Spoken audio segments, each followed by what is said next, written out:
Oh, Taiki. Oh, hey, I didn't see you there. Hey, welcome to Taylor's Trick Taking Table.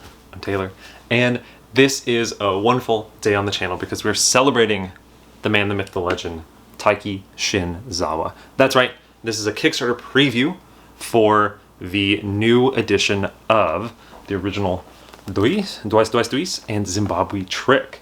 They are being released by New Mill Industries, and these were sent by Daniel from New Mill Industries, so take everything I say with a grain of salt. This is, after all, sent to me and going to be on the page. This is Inflation, which is Zimbabwe Trick, and Charms, which is Dois, which is a game I absolutely enjoy. I covered both of them in the past. In fact, this was a really fun video to go back and look at how my thoughts on the games have changed and how they have held up. Spoiler alert, I still like them. So I thought, you know, since I've kind of covered these before, I did want to include another one. This is kind of, I think, related to Taiki a little bit. This is by Bean Shop, and this is Odds and Even. And I think I got this next to Taiki. I think it's a friend of Taiki, I'm not sure.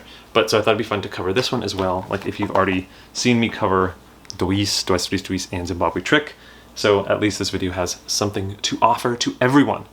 The hook to, oh, there's a lot of games. Okay, the hook to Inflation, which was Zimbabwe Trick.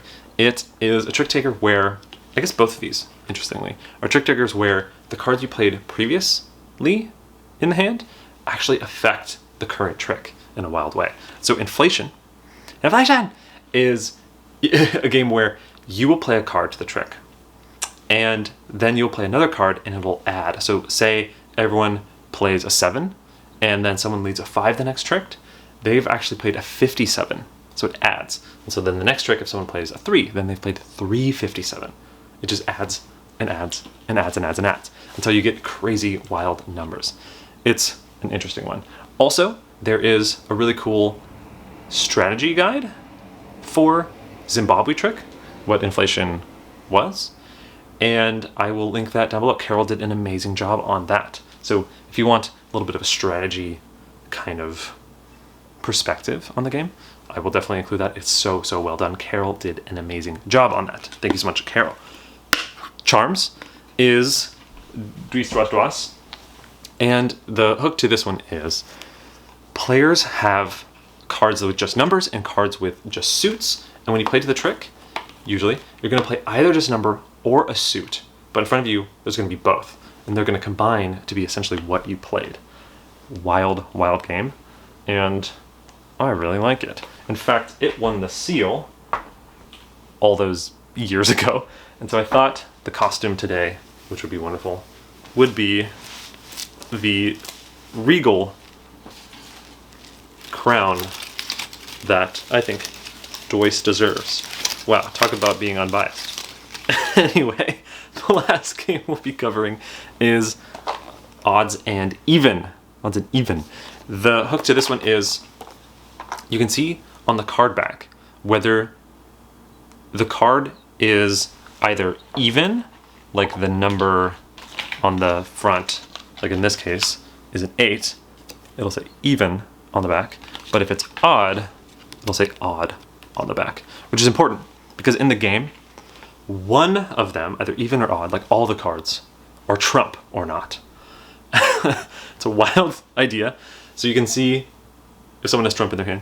Also, you draft cards, and there's a scoring system.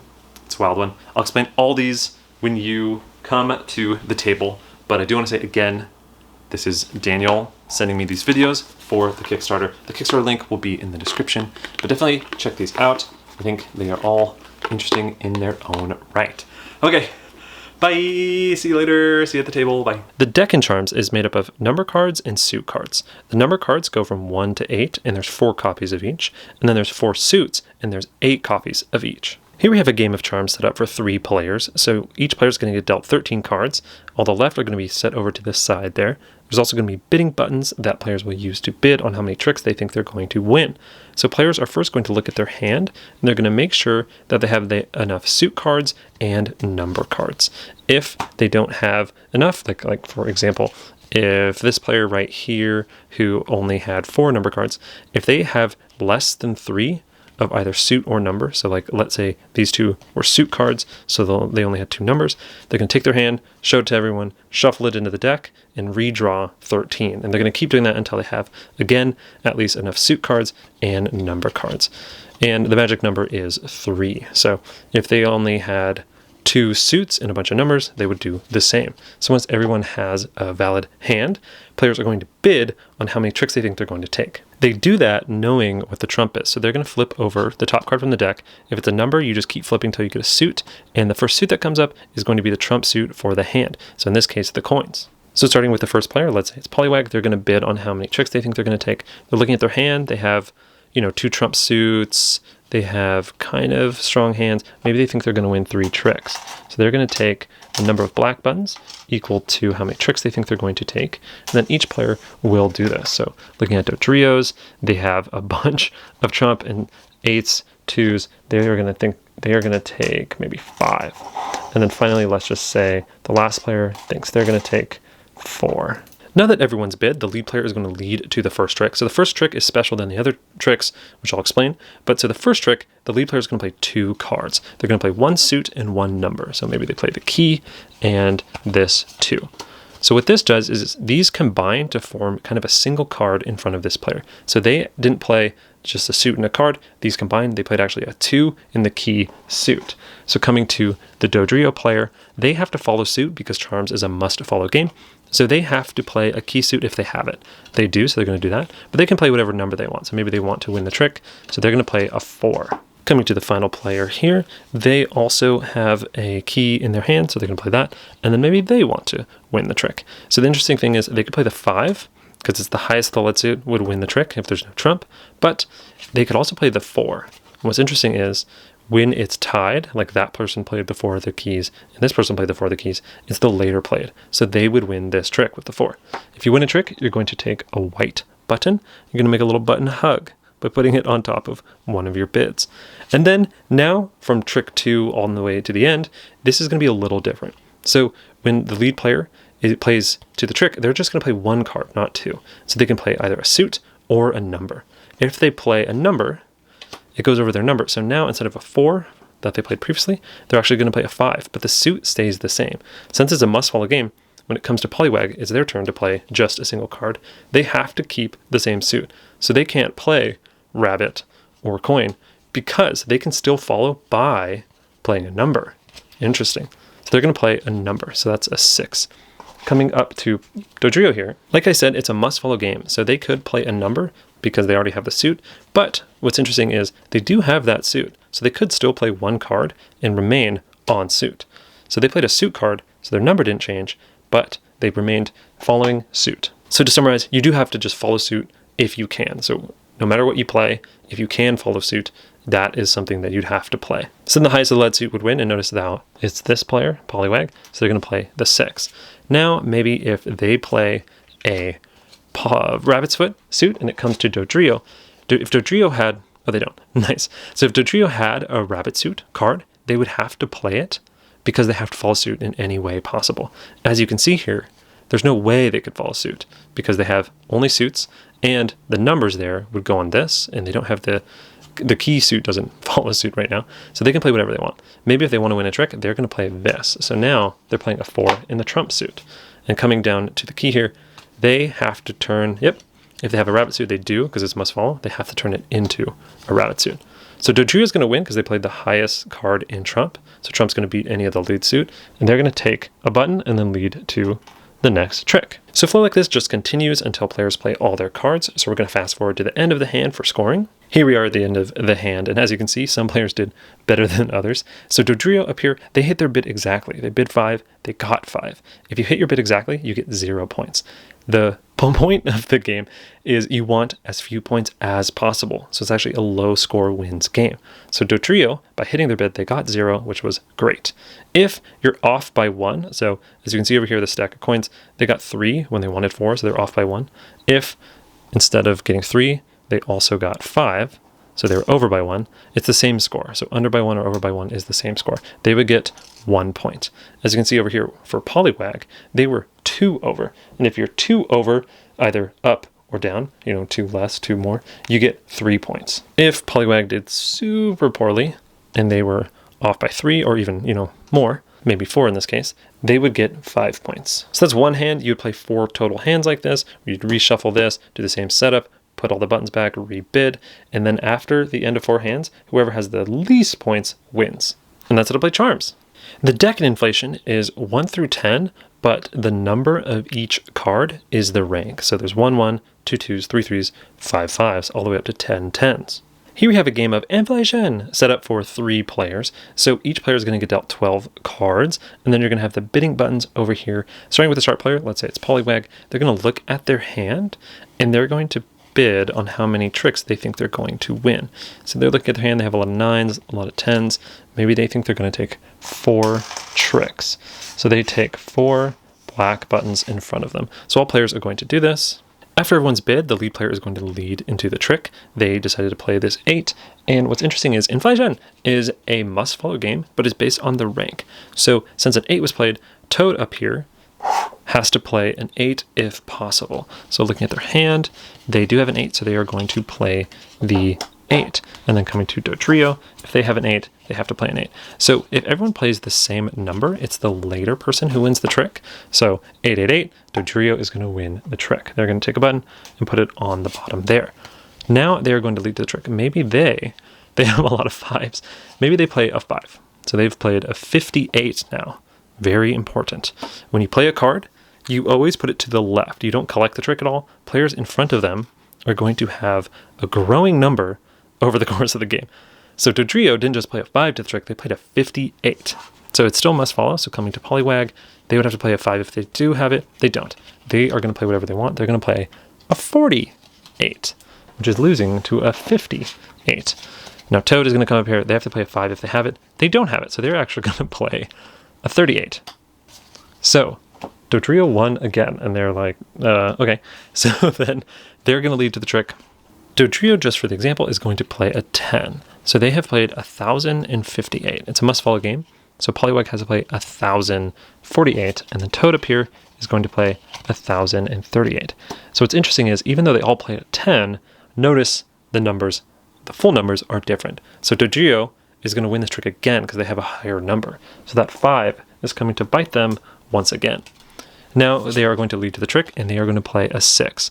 The interesting thing about playing a 10 is, even though it bumps you up right away once you play it, makes your number go large. It makes your number go large. Yikes. But when you play on to a 10, you always cover up the 1, so the 10 space, with the next played card. So in this case, it's not 61,058, it's actually 6,058. So coming to Polywag, it's must follow. They don't have it. They're thinking, oh, now that Do Trio is way over, I am going to start winning. So they're going to play the 8, because they could play whatever they want. They didn't have to follow suit. Toad, if they really wanted to win, they can play a 10 again. It would still cover up the 1, but now they have played 10,038. So they are going to win the trick. So this is going to continue. Players are going to be playing huge numbers as the game goes on. But let's jump forward to the end and do scoring. Here we are at the end of the hand, and as you can see, players' numbers get huge, and what's cool is they also stay out in front of them. So players have kind of this growing history of the hand, which is really fun. Also, I just threw these cards out here so they don't match the number of tricks won or who won what. So don't do the math or calculation on that. As you can see, though, some players did pretty well, and some players did not do pretty well. So the first thing you check is, of all the players who missed their bid, you knock out the player who took the most tricks. They inflated too much, and they missed their bid. They have just lost. That player gets booted and gets 0 points. They are bankrupt. If there is a tie amongst those players, like for example here, as you can see, this player missed their bid and got 4. This player also missed their bid and got 4. It's whoever took the trick later in the game. That person gets 0 points. If you do hit your bid, you get 2 points per trick. So Pollywag over here would get 8 points. If you missed your bid but didn't take the most, like let's say this moved over here to where Toad took 5, missed their bid, so they got bankrupt. Dodrio took 3 and missed their bid, but since it was under the 5, they actually just get a point per trick. Then you're going to reset up for the next hand, shuffle all the cards, the ones cut, redo all the buttons. You're going to play rounds per player, and then whoever has the most points at the end wins. And that's how to play Inflation. The deck in Odds and Even is made up of 4 suits numbered 1 through 12. Importantly, as you can see on the backs of the cards, if the card is an even, it has a red back, and if the card has an odd, it has a blue back. Here we have a game of Odds and Even set up for 4 players. So we have these tokens in the center, which are used for bidding. You have each player getting dealt 6 of the even deck, dealt evenly, and then you have them also dealt 6 each of the odds deck. So all the deck is dealt out. In the game, one of these is going to be trump. So either the odds or the evens are going to be trump. They say in the rules you can kind of change in between, but I think that just confuses players. So let's just say for now and for ever that the odds are going to be trump in the game. So players are going to first look at their 6 even cards, and judging off that, they're going to bet how many tricks they think they're going to win. So maybe down here, the image player thinks they're going to win 3 tricks. Maybe after looking, Fahrenheit 451 thinks they're going to take 4 tricks. Tokyo thinks they're going to take 2. And Champagne thinks that they are going to take 2. So after players bid on how many tricks they think they're going to take, now they are going to look at the trump cards that they were dealt. And this is now going to be a draft. So they're going to pick a card that they want out of that and then pass the rest to the left. So similar, all players are doing that at the same time. They're going to pick a card, pass it to the left. So maybe they pick that one, they pick that one, pass that. And they're going to draft until one at a time until there are no cards left to draft. After a draft, there'll be a start player. Let's say it's Image Comics here, and they're just going to lead to the trick. So what's interesting is it's must follow. Wow, they really have a lot of a certain suit. So the backs of the cards tell you, whether it's odd or even, whether it's going to trump or not. But what's interesting is it still must follow. So coming to the Fahrenheit book here, they have evens that are pink. They also have odds that are pink. So this will win them the trick no matter what. But they could play this because it's still following suit, but it will lose the trick because, again, all the odds are trump. So maybe since they bid so much, they do want to do that. They want to play the 11 in trump. And so maybe Tokyo plays that, and then coming over to Champagne, it's must follow, so they play the 4. So the highest trump wins, so it's the 11 here. If there was another 11, like let's say this player over here was short suited, its highest trump in the suit that was led, so pink, would win. So even if it was something like this, where this is the highest trump in the led suit, but it's still technically lower than this would still win because it's the highest trump in the led suit, then highest trump off suit, then highest on suit card would win. So if this was the case, Image Comics would win. But rewinding all the way back, the Fahrenheit player did win because they played the highest trump. They're going to collect the trick. We kind of just flip those, and then they would lead to the next trick. So this would keep going around and around and around. What players are trying to do are they're trying to hit their bid, or depending on the scoring and depending on the round, they're trying to hit the round number. Because how the bidding works is, if you hit your bid exactly, you're going to get 2 points. No matter what your bid is, you hit it exactly, 2 points. If players miss their bid, then you actually check the number of tricks they won, compare it to the round number. So in this first round here, let's say Fahrenheit won 4 tricks, which is exactly what they wanted. They would get 2 points because they got all of their 4 tricks. But over here, Champagne, maybe they only won 1 trick of their 2. So they missed their bids, they don't get the 2 points. But if you ever hit tricks equal to the round number, you're going to get round numbers worth of points. So Champagne would get 1 point. If you ever miss both, like for example down here, Image, they bid 3 and they missed it because they took 2 tricks and they missed the round number, they're going to get 0. After you calculate the scores, you're going to shuffle, redeal, do the same thing, bid, draft, play trick taking, except now you're in round 2. So if you hit your bid, you'll get 2 points, or if you get 2 tricks in the round, you'll get 2 points. And you shuffle, redeal, play a third round. So that's the same thing. If you hit your bid, you get 2 points. But if you get 3 tricks, you're going to get 3 points. And whoever has the most points at the end wins. And that's how to play odds and even. So that is charms, inflation, and odds and even. This is going to be a mouthful and also a long final thoughts because there's just so much to cover. So I'll try to go as fast as possible. Hey, interrupting Taylor before he does final thoughts for these 3 games. I do want to say I have videos for Dois, original charms, and Zimbabwe Trick for inflation. And these productions do mimic those. I'm going to try to be a little bit more succinct in these final thoughts, just because I'm covering so many games. But if you want to get full thoughts or old Taylor thoughts and see how wild the production was back in the day, you can definitely go check out those. My smoke alarm was going off. Anyway, go check out those old videos if you want fuller thoughts. But now let's get on to the final thought. Let's start off with inflation. So much fun to go back to older designs. I think other channels who do videos and stuff, like I've talked to like the people in the Dice Tower and stuff, talk about how it's always hard to go back and play the games that you covered a long time ago because you're just always playing new games, you know, to do videos on. And usually you only get to play older games if there's like an expansion for them, or in this case, like a remake, and you can kind of see what changes, how it's seen with all this time since, does it still hold up, things like that.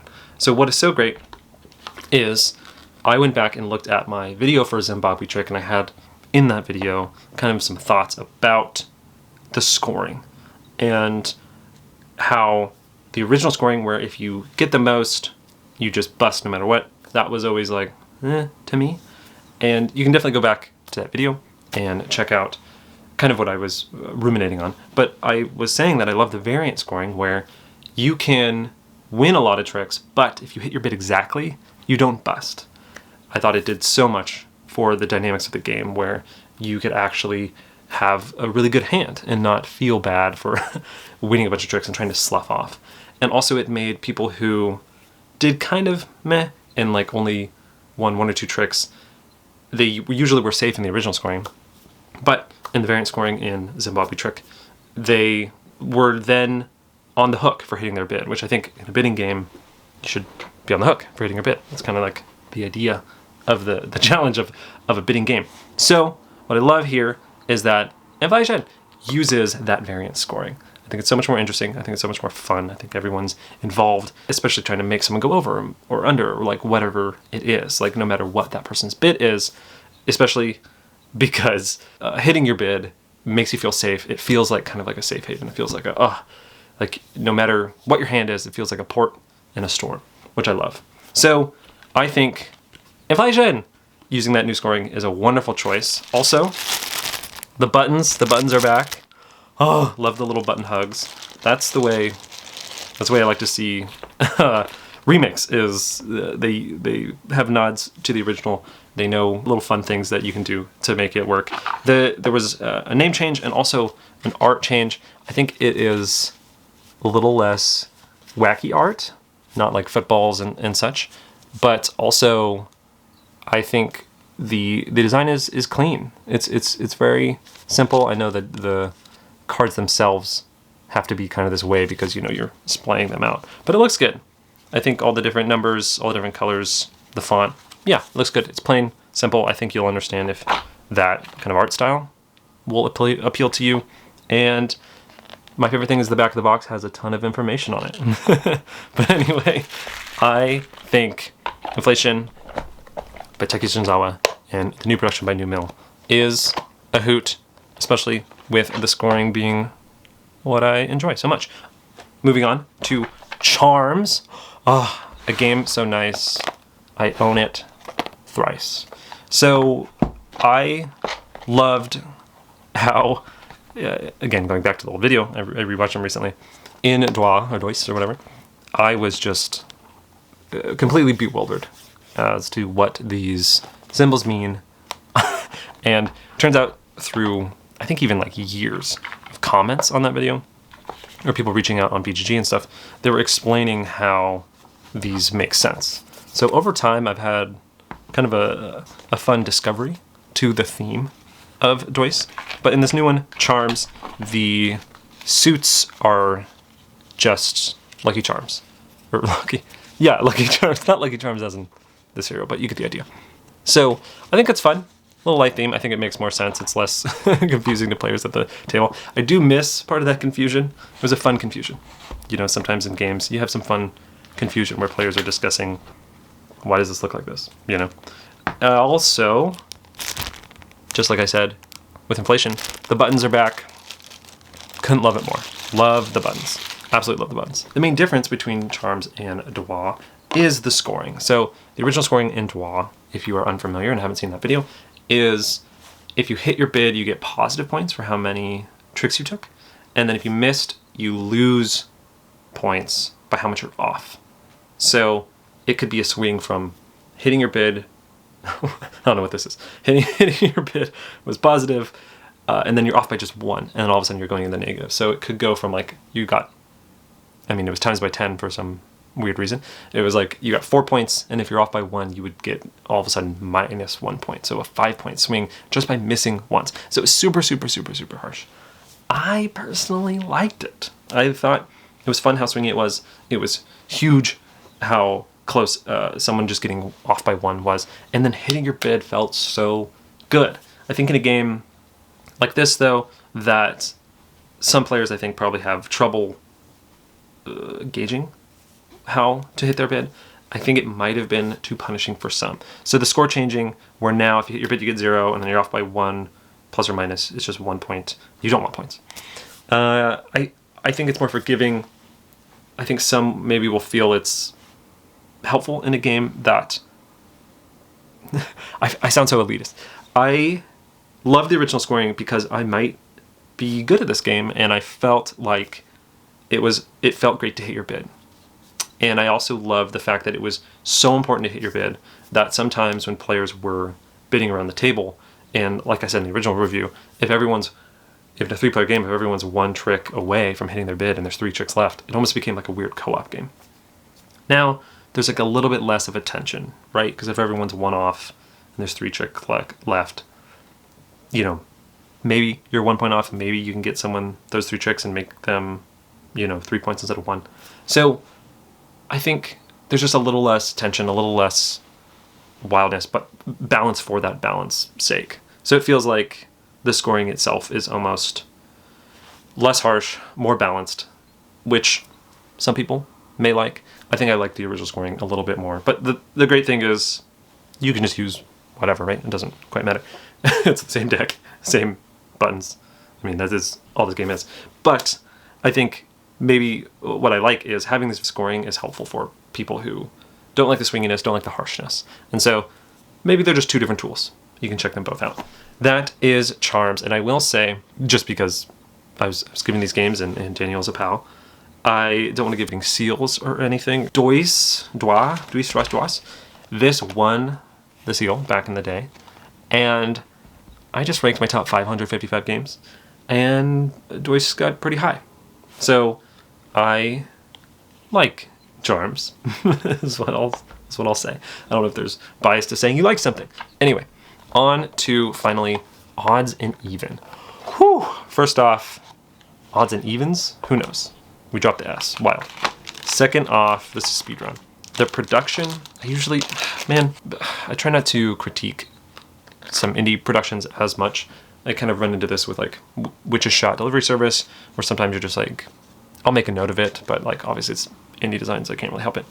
This game, I couldn't believe that the ranks are not on the top right, and that they're in the center of the card. On a game where the ranks are huge. They're such a big part of the game.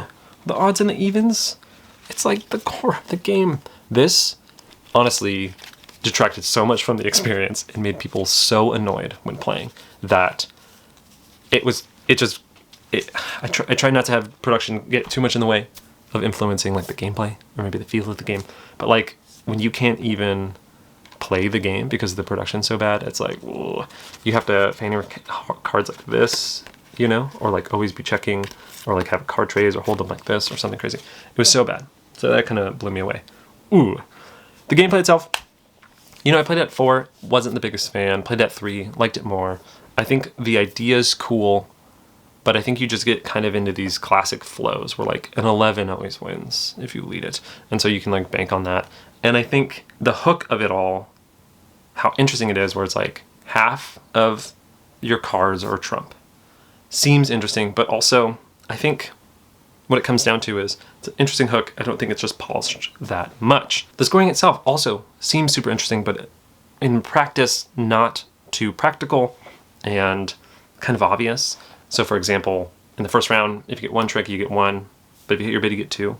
So then you're in the first round trying to bid, maybe 2 or 3, and trying to hit that. That's the goal. Second round, you get 2 if you get 2 points if you get 2 tricks, and then 2 if you hit your bid. So then it's like, okay, so don't bid 2, bid either 1 if you're gonna go low, or 3, 4 if you're gonna go high. So then that becomes obvious. And then if you get 3 in the last round, you get 3 points. So then everyone's kind of going for that. And so then you bid, 2 or 4. So then it's like, why are we bidding? And then when you draft, it's like, oh, you get to look at your non-trump hand first, but like that doesn't change anything really about the draft. Like that, I might as well not even look at it. So then when I get the draft, I'm drafting, you have 2 things. You're either drafting all front suit, drafting strong or not. I think this game is cool. It's a cool idea. But I think once you play it, it just doesn't come together. It's almost indicative of these cards. They look cool, but then when you play it, you're like, what? What is happening? Why can't I see the suits? Why do I have to hold it like this? Did anyone play this? Ooh, don't want to be too mean, but I'm being very mean. Yikes. Anyway, cool idea, cool premise. I don't think it comes together too well. So that is, yikes. Whew, I think I'm being a little bit too mean. Anyway, that is Odds and Even, Charms, and Inflation. Definitely check out the Kickstarter. It's so cool that these are more widely available to get. I think Daniel is doing such an amazing job finding games that need some spotlights, especially Taiki Shinzawa classic. Thanks so much for watching. Ba ba ba.